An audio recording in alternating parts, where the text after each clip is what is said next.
Kryetari i grupit parlamentar të Partisë Socialiste Tauland Balla në seancën plenare të së ka ironizuar mungesën e Partisë Demokratike. Balla tha se nuk ishin të pranishëm në seancë pasi u trembën nga vezët. Duke u ndalur më pas te protestuesit, Balla u shpreh se së shpejti do të ketë dialog mes qeverisë dhe atyre protestuesve që kishin shqetësime të sinqerta dhe reale. Ende nuk e dim arsyet sepse Partia Demokratike ndjes past e ka bojkotuar këtë seancë, por shpresoj shumë që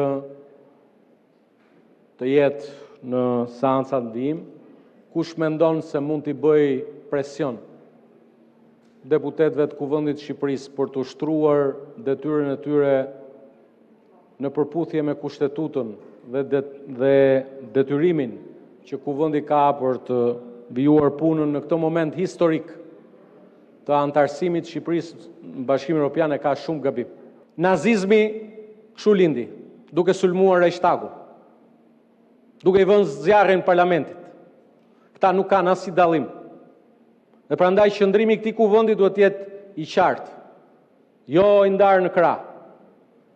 Këta e humbën davan që ditën e parë, nuk kanë pasur kurrë besim se këta mund të jenë një parti që dinë çfarë është shteti. Arritën deri në pikën sa sot u tremën nga vezët. Nuk erdhën të bëjnë detyrën e shtetit për shkak se kishin frikë nga vezët. Protestuesve, në emër të grupit parlamentar të Partisë Socialiste, dua të jem i drejt për drejt. Pak ditë na ndajnë nga momenti kur koha e dialogut me ju që kishit arsye legjitime për të protestuar, po vjen. Që nga shqetësimet për natyrën, deri tek zemrimi ndaj gjithë kujt për jush, ndaj atyre që kanë shpërdoruar besimin mbi karrigen e pushtetit dhënë nga Partia Socialiste.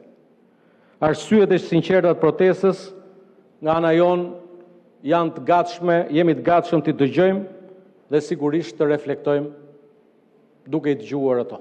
Mëtej Balla u shpreh se detyra e Partisë Socialiste është të vazhdojë përpara, që brenda këtij mandati ta bëjë Shqipërinë anëtare të Bashkimit Evropian.